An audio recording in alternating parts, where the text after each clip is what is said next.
Farm for Profit Podcast. Take a listen, have a blast. Farm for Profit Podcast. Learn about farming while having a laugh. Farm for Profit Podcast. All right, everybody that's sitting here in the Suka booth, don't feel like you have to cut your conversation short if you're still hanging out with the Welkers. We appreciate them being a part of one of our Farm for Fun episodes just ahead of this. Now we're going to talk with one of our great partners, Terraplex, and learn more about what innovation has continued to happen, but then also where the direction of the future of agriculture is headed. We put out two types of shows where we meet with farmers, have a conversation, learn about how their operation's growing and multi-generations are working together. And then we also get to talk to some of the most innovative companies in the agricultural world. And that's what we're doing today. It's my pleasure to have three. We got a little surprise. Got to have three of you sit up here, but that is one of those things, more the merrier, right, Rachel?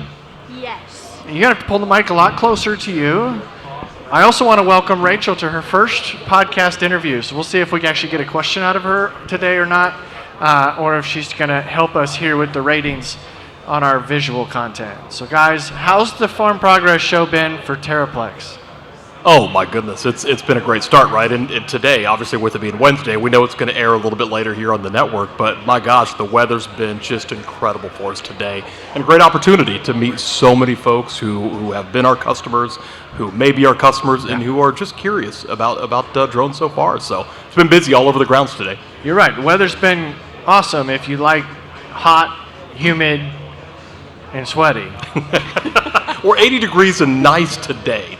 We got one nice day. You're right. It started off really, really nice itself. But I'm excited. We've had both of you on the podcast before, but Rodeo, why don't you remind our listeners who you are and what your role is, and then we'll just kind of move down the line as far as position goes. Okay. My name's Ryan Schrader, and I'm one of the founding partners of Terraplex. And Danny is the other one, and he couldn't make it here today. He's out in the field. So I guess I'm lucky, maybe. So, of course you are. Absolutely. Go ahead. Okay, so I'm Sue Brakane. I'm down out of Winterset, Iowa, and I'm actually the agronomic director for the company. So we're working on different applications. What can you do with the drones, from imagery sources to and taking imagery in the field, learn about your cropping system that's going on, and then what do you do with it? Can we seed, spray, prescription map? What are we working with? Very good.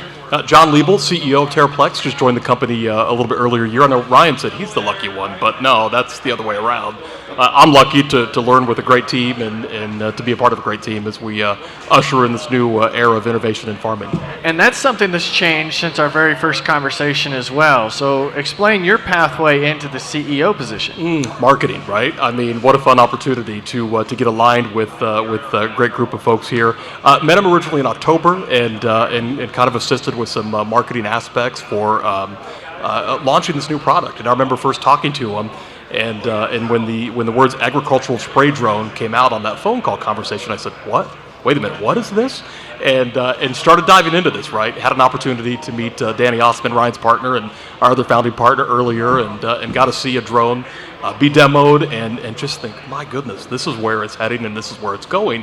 And still that awe is out there in the world, right? When folks see this or when they stop by and see this, and have been fortunate enough to get to know Ryan and get to know Danny better, meet Charity Schrader, and of course Sue, and start meeting the whole team. And then officially joined the company as CEO in early February. And we're piloting this new era of precision farming and learning as much as we are trying to educate the public in what we do. So Sue, as we dive into the way this growing season is shaped up, it seemed to be almost imparable to have a partner with a drone, because it feels like it's rained and rained and rained and really killed some of our opportunities. We had a lot of opportunities that we maybe didn't plan on getting into, with people talking through every time we got a rain, ground equipment. That's really loud. Yep. No, you'll be good. You hear it on there? We can pick it up fine with you here. Okay. They'll shut it off right now. No worries. I just wasn't sure what kind of feed we were getting. A lot of opportunities were presented to us because you couldn't get a ground rig in the field, and a lot of places where you had way too much water consistently. How many ponds do you get? What can we do with those? Can I seed over the top? Can I spray? Just a lot of opportunities we weren't planning on. But we got a chance to get in the field where a lot of times they couldn't with other equipment, so it worked out well for us. Yeah, I feel like we almost saw that coming. the conversation that we had talking about the opportunities that existed. But it's nice to know that we had a partner that fully understood this. Dave, not in on this interview, got to use a drone service and learned a lot about the process itself, but he also got to learn about how effective it's been and how it's not the only limiting factor, that you can't run out of nitrogen and just spray fungicide. So it's neat to see that there's continuing evolution of the way drones get used in the field, even more than what we had talked about the first time in our conversation. Very much. So Danny Ryan, as you've sat here and observed your company's growth, and you had a great appearance at the Iowa Ag Expo, and now you're at Farm Progress Show, what has been the excitement at your booth as producers come through it? As we look back, we were just coming off of a pretty good a dry year, 3 dry years, and then we went into the Iowa Power Farming Show, and there was a lot of interest, right after the first year, but never got a good chance to utilize drones earlier in the season like we did this year. Like Sue just said, we were getting calls every day, and we didn't even know if we could get it done. Weren't even really ready to go, and that was kind of the scenario, like you said, we were waiting for to actually show what these drones can actually do in different applications on fungicide. And as we talked to people here in the last couple of days, it's been, commodity prices are suppressed a little bit compared to what they have been in the last 3 or 4 years, and a lot of guys now are looking at these drones going, man, I could spend $30,000-$40,000 instead of going down and spending $300,000. So there's still a pretty good interest and appetite for what a drone can do. So Rachel, what do you want to know about drones? Well, I know in the last episode you guys talked a little bit about expansion. So you guys have had a few different stores open up, or what do you know about those? Expansion, right? Well, yes, we do have 6 physical locations, 5 in Iowa and then 1 in Brandon, South Dakota. And, we could expand that footprint even more if we wanted to. But to that point, the calls come in on a regular basis. Hey, how can I join your team? How can I become a dealer for Terraplex? And that is one of those questions that does pop up a lot in the industry, right? There's a lot of companies that will sit there and say, hey, we're looking for dealers in our area, or become a sub-dealer, sub-distributor for us. And we're not any different in that capacity right now, but our approach is maybe a little bit different in that sense. Certainly we will entertain that conversation. We want to have that conversation with folks who are interested in, but typically they've been a customer or they want to become a customer, right? And we really, really, really want them to kind of really be in the drone business the way we are in the drone business, right? Our model approach is not just simply we're going to sell you a drone and we're going to ship the box to you, which I think, Ryan, that's probably how your first drone came to you, right? You bought a drone at a trade show, and then the drone gets delivered, and so now what? Exactly. And how many YouTube links can you find to learn how to set this up? It's not that easy, and that's one of the things that really, really attracted me to this company and pulled me in, was seeing the care that Ryan and Danny and the rest of our team really put into educating our consumers, educating our customers as to how to operate that drone, right? Danny and I just took a trip down to Arkansas a few weeks ago, and he was on his phone the entire time, answering calls and taking calls and making calls, and even just wellness checks of customers of, hey, how you doing? How's it going? And that's part of what we're doing. So is that expansion happening? Yes. Will it always be a Terraplex store officially that we own and operate? Maybe not. But our affiliate program that is off and running right now is something that we are entertaining conversations with people all throughout the country, Arkansas, Texas, Minnesota, Nebraska, and growing even the Pacific Northwest as those conversations come in. Perfect. That is good to hear that you mentioned an affiliate program, because scaling a business is always one of the most difficult things to do, and finding good partners is a way that you can do it a lot quicker. Yeah. Very much so. Yeah, no question. So you're open to more affiliates, so if somebody's interested in being a part of that, yep, they can reach out to you guys. Yeah. Now we're trying to get Ryan to be off his phone more, but I'd say call right now. It starts with that conversation, right? And usually those conversations find their way to the right person in the company, whether it's Ryan or Danny or myself when that conversation does happen. But yeah, absolutely. Looking to expand our footprint. Yeah, I know one of the first things that we talked about in our interview is your experience. If you got your first drone, and it's completely different than the experience that you're providing those of our listeners that just get their first drone. You're fully training them. You're fully making sure that this is going to be maximized, its use, and all of the things that we can put together on a farm. That's a lot to do in a growing company. So a great model there as well. Sue, have you been able to put any data together on not only the effectiveness of getting into a field when it's too wet to get in with a rig, but the profitability or the cost savings measures of using a drone versus an alternative method? We haven't put together necessarily straight up figures, because every field's going to vary enough as you get out. Just go closer to you. As we look at doing our in the fields, the efficiency of the field and how you're set up. So we're in wide, flat, open area up here where you can run a half mile through very easily. You get into down south, we get into some cut up acres that roll up and down the hills. Northwest, you've got some really steep banks up as you get towards Ryan and Danny's backyard where all this started at. And the ability to go through those fields on the drone screen when you're mapping a field out, there's a big efficiency in I can knock out the waterways, I can take out the terraces so the drone knows to stop and start within different areas of the field, and make sure you got a buffer zone for the outside edge of the field depending on what you're spraying, or get away from tree lines so you don't hang the drone up if you're running your own or one of our guys is running. So the efficiency to me is, I think there's some savings on chemistry. We can take out those waterways and some of those terrace lines that are not traditionally taken out when you're doing, whether it's a flyover or whether it's a ground rig, everybody can run across those with the booms if they're able to drive it or up in the air. So I think the efficiencies and the savings is the chemistries and how the operator effectively maps out that field to run in it. Yeah. So one of the things that I loved was the personal perspective that you have and the story that you have throughout your entire process of owning drones and now a drone company.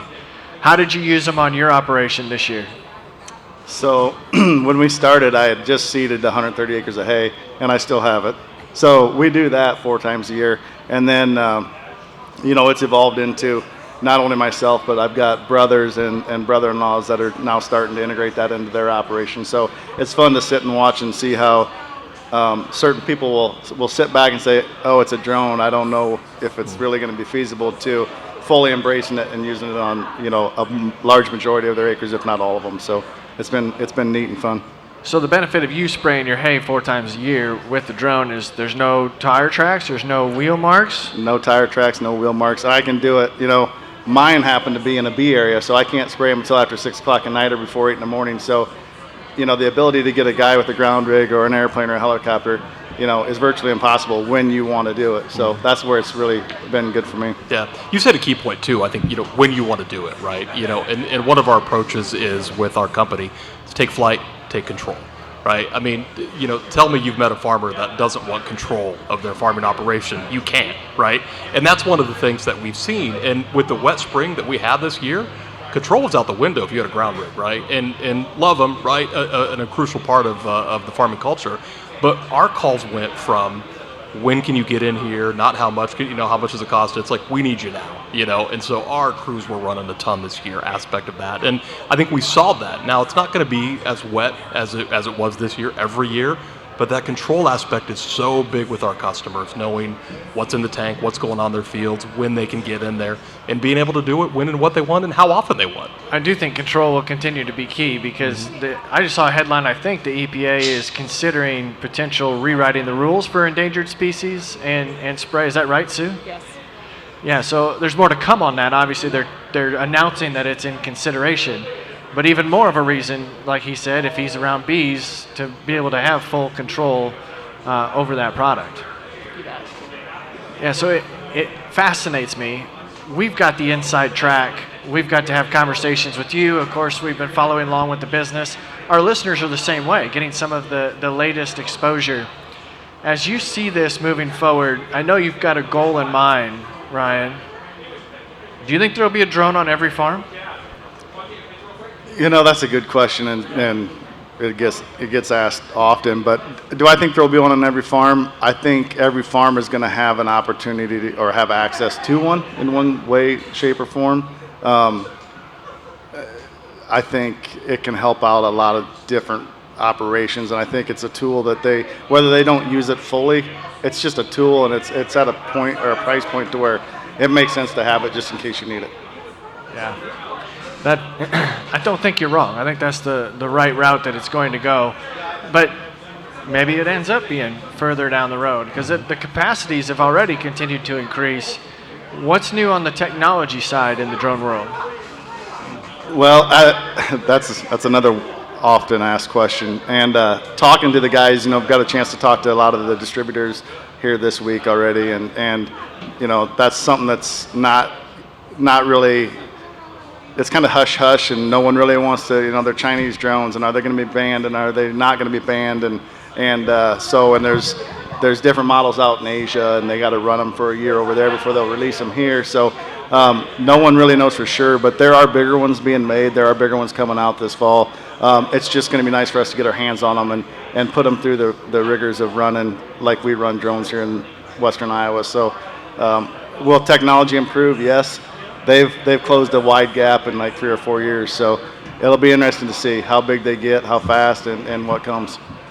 Yeah, and to even piggyback on the technology comment with what Ryan said, will there be a drone on every farm? Maybe not a spray drone, right? Now, we obviously like that from that perspective, but the imaging drones are next level for what it's doing. And that's even been exciting talking to some farmers here at the show, right, who run a bigger operation. They've got a ground rig or two.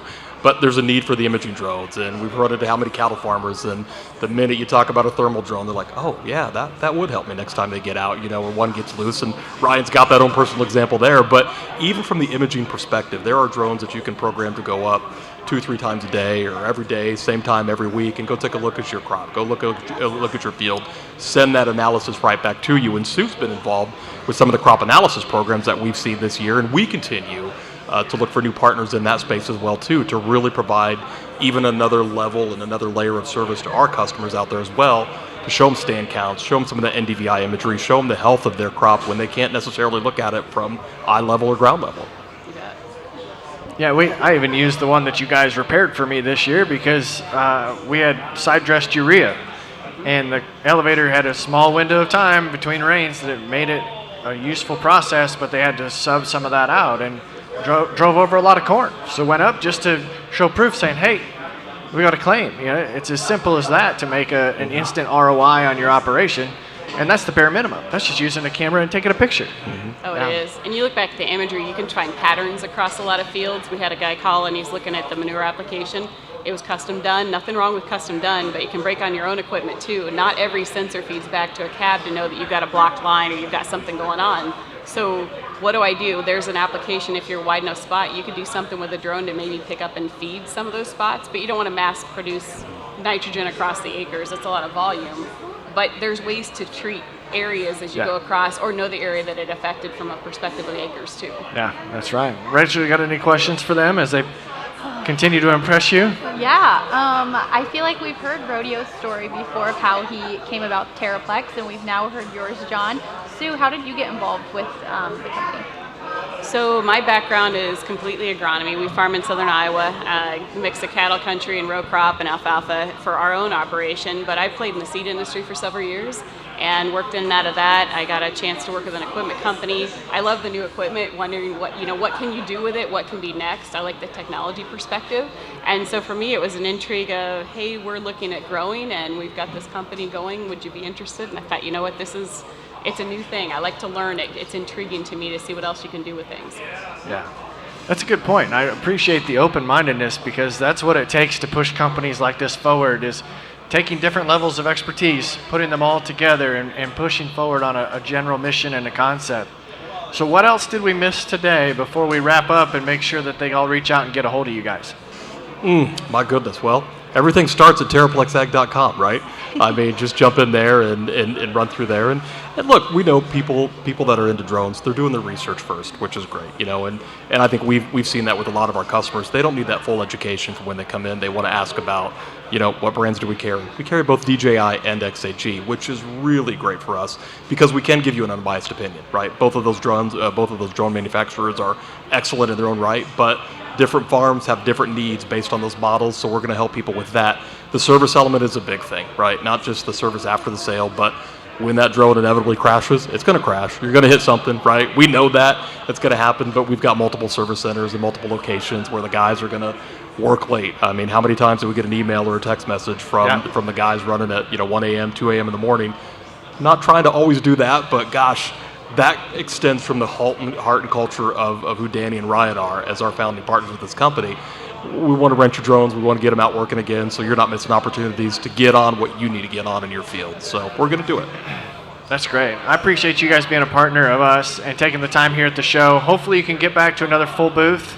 Maybe the heat's going to weed people out a little bit, but... We've got free ice cream at our booth. That's the best part. Now, for those hearing this later, they're going to miss out on this, but for those watching this live right now, follow them back to booth the booth. 1340, free cup of ice cream. Get your ice cream. We won't even make you buy a drone to get a free scoop of ice cream, but we will have a conversation with you at minimum. So, I love it. Thanks again, everybody. Make sure you go check out terraplexag.com, and we will hopefully have more conversations later this fall.